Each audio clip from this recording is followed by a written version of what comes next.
Everyone's ready. We're good. All right, we got the thumbs up. Great. Maybe you can burn this video later. So our goal this semester, when Scott and Mike and myself and Valky and Poland last semester, and actually Brooke even before she was officially on the staff, we got feedback from everybody, and we looked at our feedback forms, I guess that's what they're called, that all of you will fill out at the end of each semester. We actually do look at them, and then we look at all the things that are below 5, we ignore those. And then we look at all the comments, and all the ones that say, I didn't spend enough time with them, we go, yes, we need to really make that better, and we're still trying to figure that out. But then we look at the comments that are new, and one of the ones last year was we tried to bring the level of the producer up on the projects was, okay, great, loved being the producer, what the hell do I do? And how does it work? So we thought, well, one of the ways we can address that this year is actually by trying to convey some information. And so that's what we're starting to do.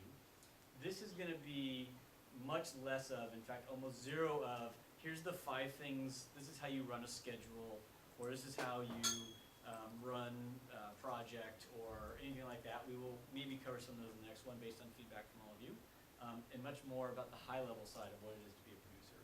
So the goals, I told you the goals of this already. So communicate the expectations of a producer. So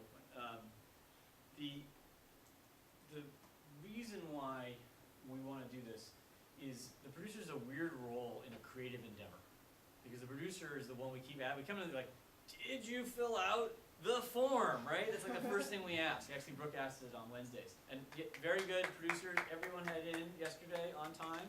Yay! And actually, the team did really well too, so that's great.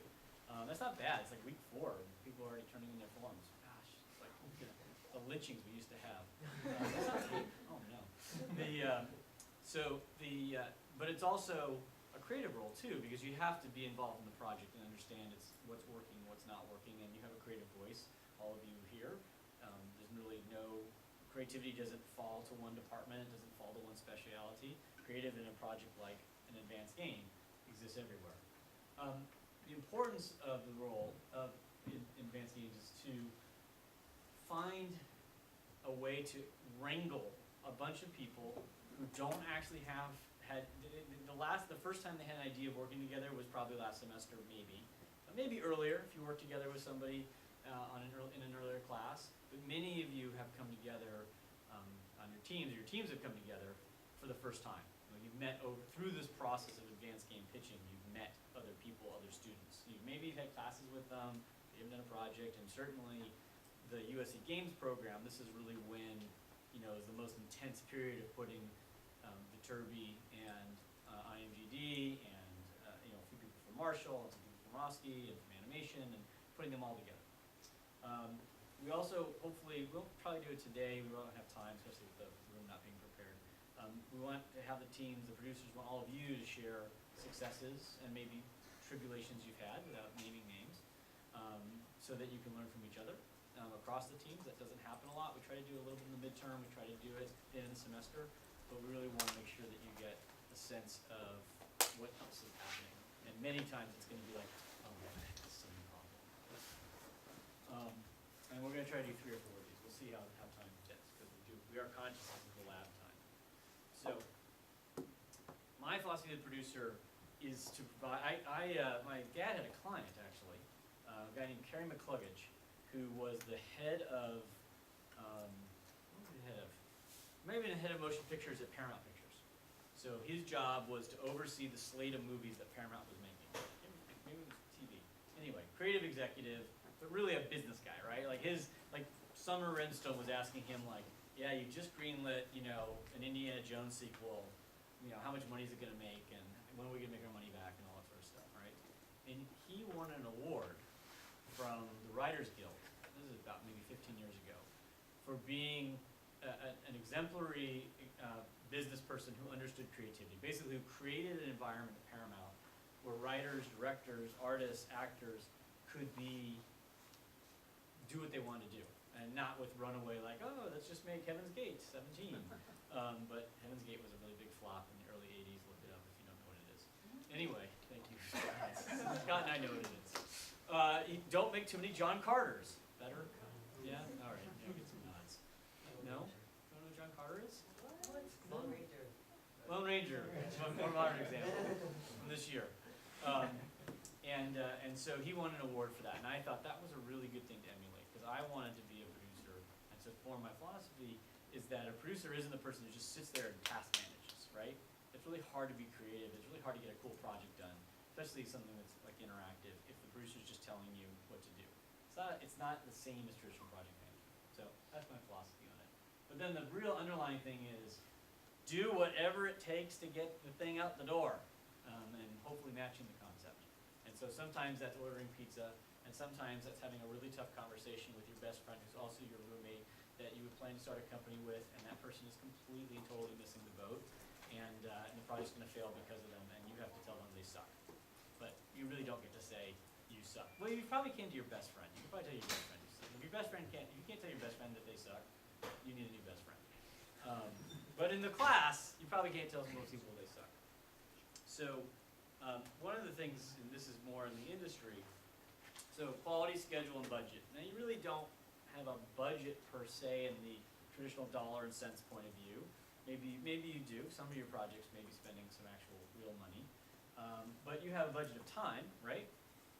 This also goes to schedule, but you have a certain number of hours that you can ask people on your team to do, right? If you decided that you needed them to do a set of tasks that took 40 hours of their school week, you might get pushback. You might not, might get pushback. So you have that to worry about. But in the real world, we say to pray for all three of those, to get all of those, to achieve all of those. And Jen's seen this before, so she's experienced this last year. You get to pick two that you really like. Here it's easy, because we kind of threw budget out a little bit. It's schedule and quality, that's all you have to manage, right? And hopefully you'll get one. You should get one. But the important thing of a producer is to know where you stand on all of them. So even if something's behind schedule, or even if something's not really good, if you as a producer don't know that, then you have some sort of problem somewhere. You're not paying attention, you're not getting the information from your team isn't aware, that's a really bad one. Like the team's like, it's great, and then somebody comes in, Larry's here, graduate of the program, hello Larry. Howdy. And he comes in, he plays it, right, and he goes, yeah, that whole thing about didn't get it. And then you're sitting there mortified. Well, it's good feedback, it's good to get, but you really shouldn't get that feedback if you're paying attention. So that is something to think about. Producer as a lead. So the role, the producer came from these two different disparate things. Film production, which I already talked about, and the software project manager who was sitting there counting man months. And one of the books that one of my employees early on in my career made me read was The Mythical Man Month. This is because I was asking that employee to work 100 hours during the week for about $35,000. I'd come in, he'd be watching The Simpsons while he coded. I thought that was wrong. I didn't think you could watch The Simpsons and code. And then I later found that he was working at Barnes & Noble to make extra money because that's where his friends were. But he said to me, we're working too hard, and because this book, The Mythical Man Month, which you must read, says if you are working too hard, you must not have enough staff. And I said to him, after I did actually read the book, I said, yes, you are correct. We do not have enough staff. We will also get no more staff, so we'll just continue to work really hard. I was like 25, so maybe I was 26. Could have been 26. Pushing 27. Anyway, so film producers oversee this large film production. It's a very known, and in film production, with the exception of films like Avatar, that are pushing technological boundaries, most of the films made today, most of the films even made here, right, are following 100 years now, of history of how to make films. We're barely following 25, 30 of making interactive projects, and really the stuff you're working on, really in this class, this is like you're following the past 4 years, right? Unity didn't exist 4 or 5 years ago. The Unreal Engine existed, but didn't really become this sort of available standard that it is today. So that PS Vita, it's like, I guess there was the PSP, so, whatever. Those things, from a code point of view, are completely different. So a software project manager is more of a task-driven thing. So the two meld for video games. So it's a really tough space to be in, because you have to sort of be this project manager, because we're going to say, hey, midterm, October, whatever day it is, 26th, I think. 26th, 19th? 24th. 24th. right, October 24th. So that's a real hard date. You better have something to show, or we're gonna like give you a bad grade to the team, and then everyone's gonna get upset. And they're gonna blame the producer. But at the same time, you're like, you know, if I asked Amanda, like, have you solved all the design issues, or Will and Amanda on Mirror Lab, you'd probably go, yeah, some, exactly. So when will they all be done? When the game's good. Ah, right. When's the game gonna be good? The producers, when they're gonna be done with the producers, it's gonna be So you have these dual dichotomies, right? Because you really don't want to come in here and put up something that you're not proud of, right? You're gonna probably go like, I'm gonna show you the part I really like, and here's the part we're working on. It'll be better by demo day, and then demo day is gonna come up, and you're gonna go like, okay, these are the parts that really work, and we're not gonna show this part at all at demo day because it doesn't work. And then we're gonna get to like GDC next semester, and you're like, I'm gonna take my game up to GDC, and I'm gonna show this little part that works. And then we're gonna get to final demo day, and then we're gonna come in and go like, okay, you have to show the whole game. So, and then do your grade. So, here's your jobs. That would be good. David Perry. Okay, I probably another reference. Does everyone know who David Perry is? Anyone know who David Perry is?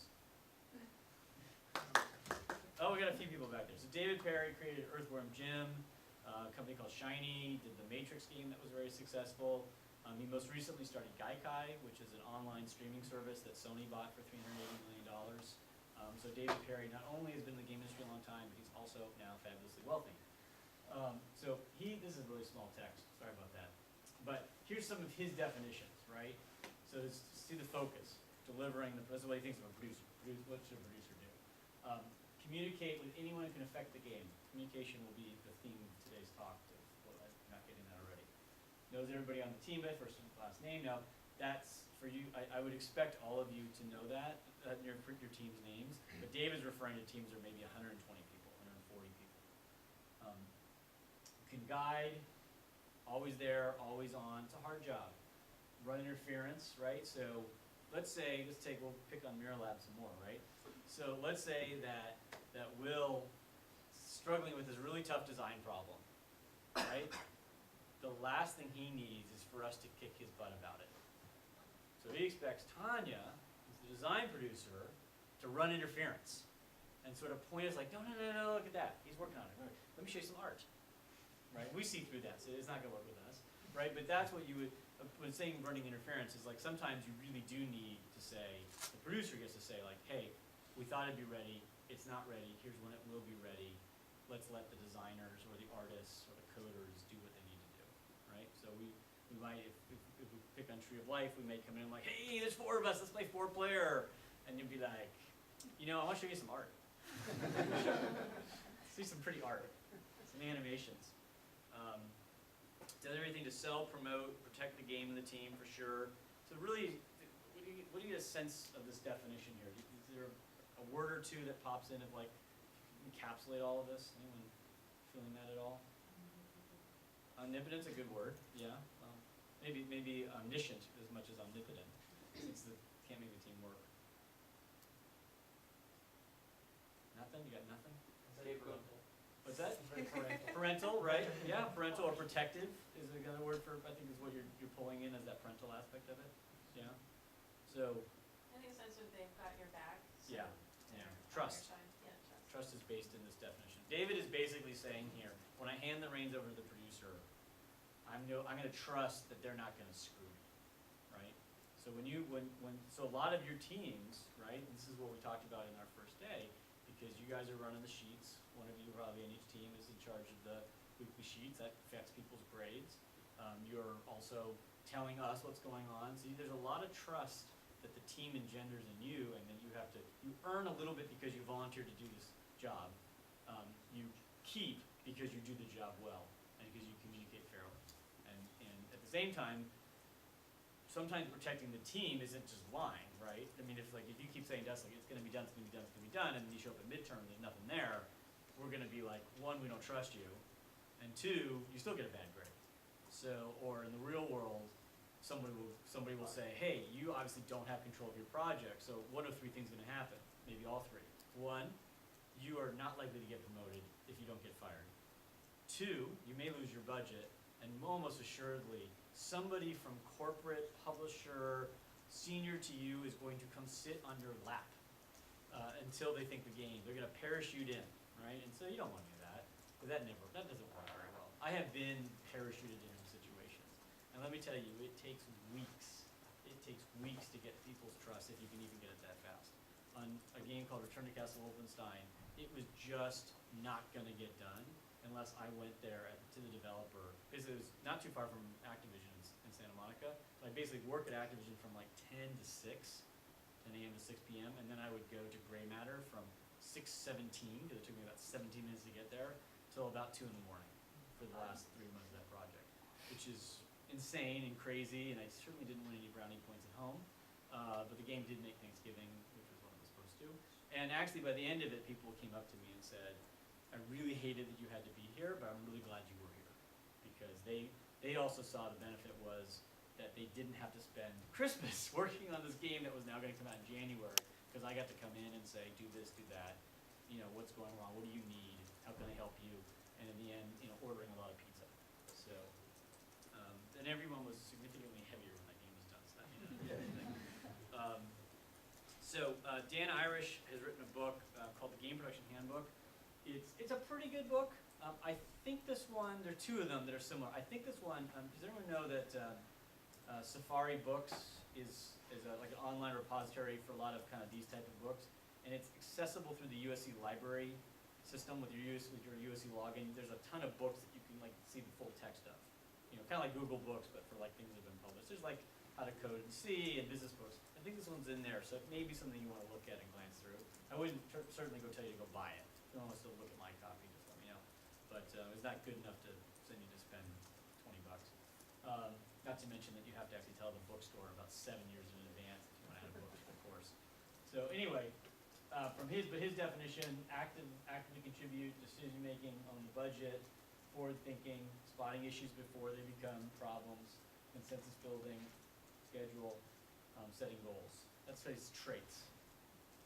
So I want to talk about, speaking of traits, so empowering others, inspiring